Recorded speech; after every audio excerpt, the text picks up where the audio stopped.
Tall Tale TV. Domestication by Avouleance.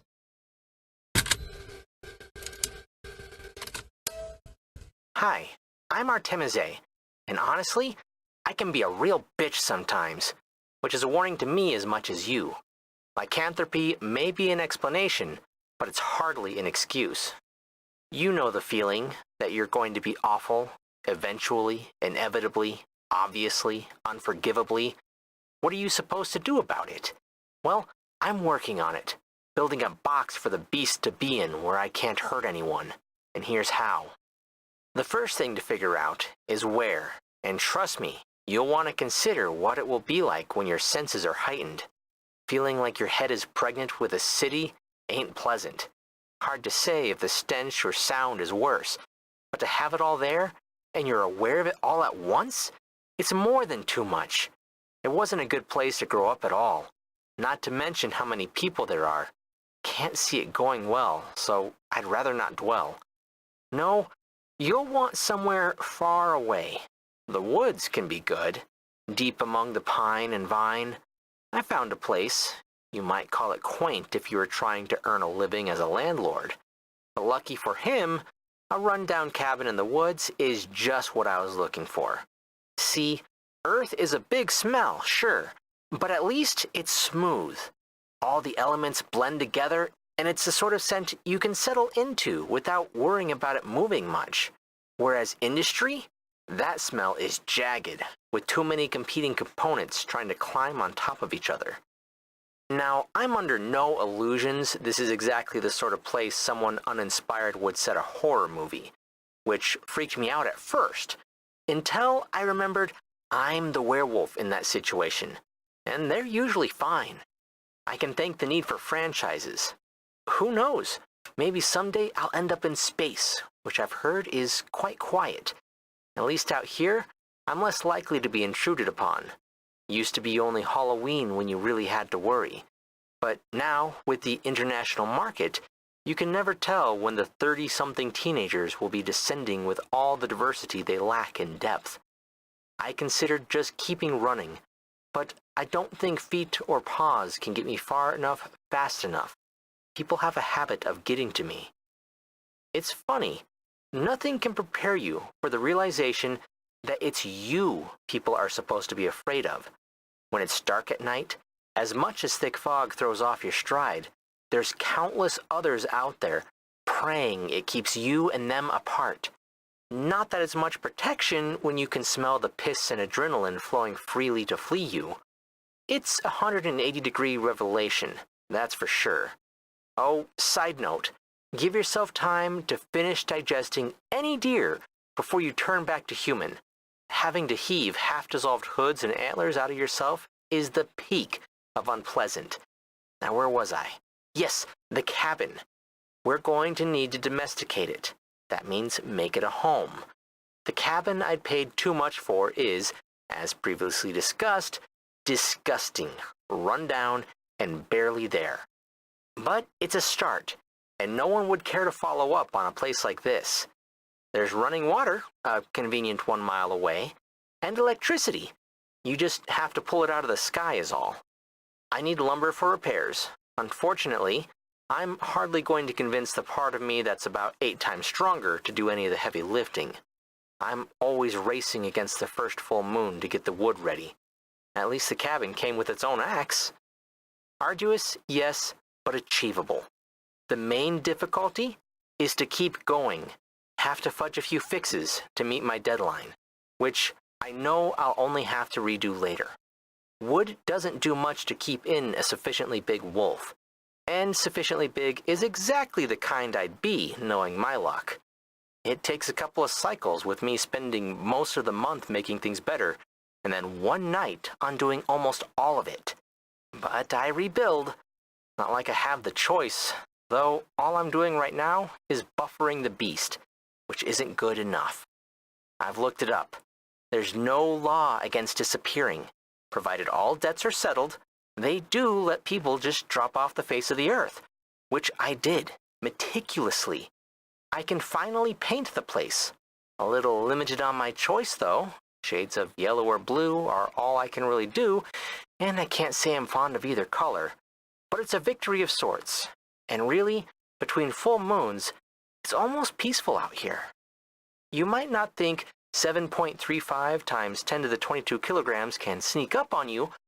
You'll do the orbital mechanics calculation down to the second, but Kepler can't keep the moon where you can see it. It floats, silently stalking, with the slow, reassured patience of peering down at its prey over the edge of a gravity well. It doesn't expect me to be able to run away at 11 kilometers a second, and I'm sad to say, Luna is right on this one. It sits, waiting for you to blink first. Then it's hidden behind the whole world where you can't track it. You only know you're too late when you lick the fairest taste off your lips, still as warm as you're still cold.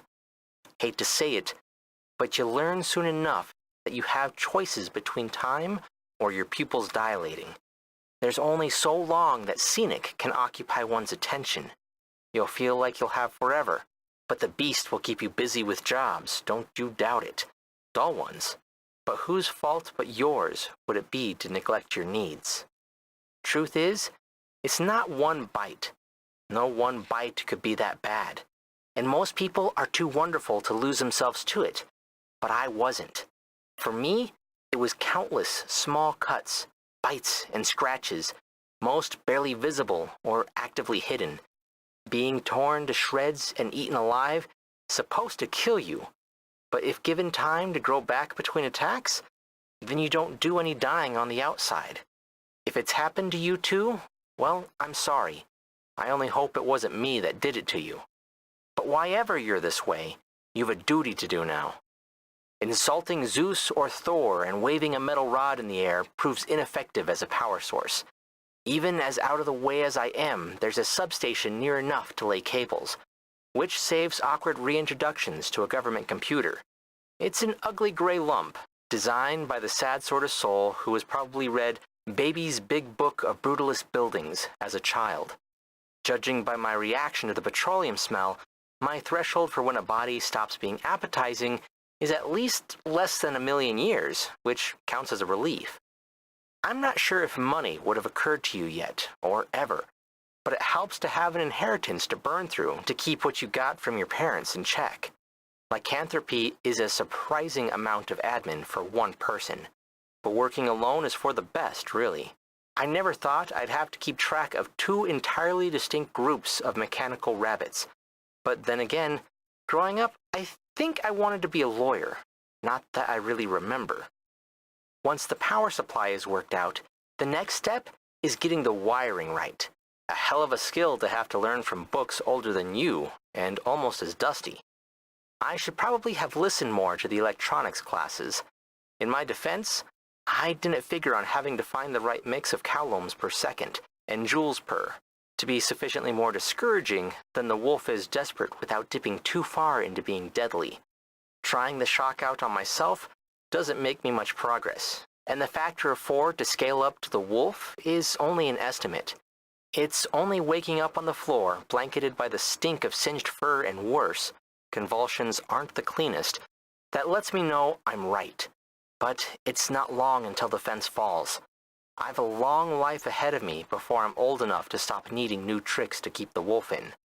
You'll no doubt hope, as I once did, that maybe if you figure out what the wolf wants, then it's as easy as building a Skinner box, and pigeons can figure those out, so how hard can it be? But no, that's exactly the sort of playing at placation we need to be better than. It's feral, can't be reasoned with. You'll hear it sometimes, trying to talk out of the corner of your mouth before you can catch yourself. But you can't let it convince you, because that's how it happens. It starts inside, only coming out when the moonlight lets it melt its way out of you. But if you let it into your head, start listening to what it wants outside of its time in the moonlight, then there's no going back. It'll have you doing what it wants without you realizing. So be strong, because you must. Courage isn't a choice.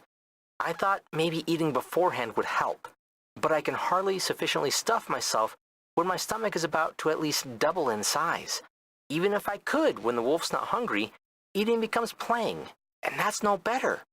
If I want any real idea of how many deer I'd eaten, then I'd need to count something that couldn't be digested. I tell you, viscera makes for a hell of a hard jigsaw for coming down from a bad night. Wonder if the trophies it leaves for me are its idea of a present? I must admit, I made a good rug out of that bear. Her name is Agnes, the hunter and about the only person I see most months. I do a lot of walking between my working. I guess she must as well, which leaves time to talk. She's eccentric, but who that lives alone with large dogs isn't a bit off. She's at least the open sort, happy to talk and offering beer for me to politely refuse. Can't imagine many people would hunt with a crossbow when guns are available, but she doesn't take the suggestion of an upgrade well. Every so often, I try to hint that stopping power isn't something to short out on. Her dogs like me, or at least they do what I say when I ask. They know who their alpha is. Agnes, in a tone of voice, she can retroactively declare anything from a joke to a threat. I'd love to lay down and sleep by her fireside sometime, but I know I can't get too close. Nice as she is, there's always an excuse for me to get out when needed. I thought I'd try a chicken tonight, a feeble, feathery thing for food. I could leave it inside for myself to find. It squirms so much when I try to force it inside, I have to hold the bird down. Like it knows what I'll do. The plan was to leave it loose, but locked in. But it just squirms so much, and I just want it to stop. So it does, with a snap. Slumps to the side, which is so much worse. One last twitch as a goodbye. I just want it to start up again, but it doesn't. But I'm sparing it, really, aren't I? Not that it deserves to die, but it deserves me and my wolfish worse even less. Better to break the neck than the spirit. I asked the bird if it saw things the same way, but they don't care enough to comment. Are you wondering why I'd record this? Do you wonder things? I don't remember enough of our evenings together. If you're even listening, or more importantly, hearing what I have to say to you, I thought maybe hearing my voice could soothe you, or taunt you with the tiniest of human shards jammed so far into your heart not even you could eat or drive it away. I'd like to think you understand, at least a little, enough that I can apologize to you. 'Cause this is going to hurt, I assure you. I insured it, as insurance. Or is the only feedback you'll understand pain? Well, that's okay. I'll make sure to make myself heard. Honestly, I hope you aren't hearing me, so you can discover all the surprises I have planned without spoilers. Of course, I could have just attached jumper cables to every extremity before becoming you, and let the dull, persistent shock spasm you out of action. But really, where's the fun in that? It's like the movie you snuck us out to see, despite Dad telling us it would only lead us astray. And look who's been vindicated. It had that quote in it. I think it was something like, "Cutting all of a man's fingers off ain't hurt half as bad as asking him to watch." Was watching really worth it? Do you recognize the people in the picture? Our parents. They made us both. Me intentionally, but you. They did everything they could to stop you existing. All the shocks and cold water, all of it. They were thinking of our future. This was what they were working to prevent, if you'd not ruined it. Well, good news. I figured out where they went wrong. They knew you were inside me, but couldn't bring themselves to break me open enough to get at you, to destroy you. And whether they're looking up or down on us, I'm giving them a front row seat to make them proud of me the way you never will do. They loved us. Well, good news. Loving you is the last thing I'll ever do, you fucking bitch.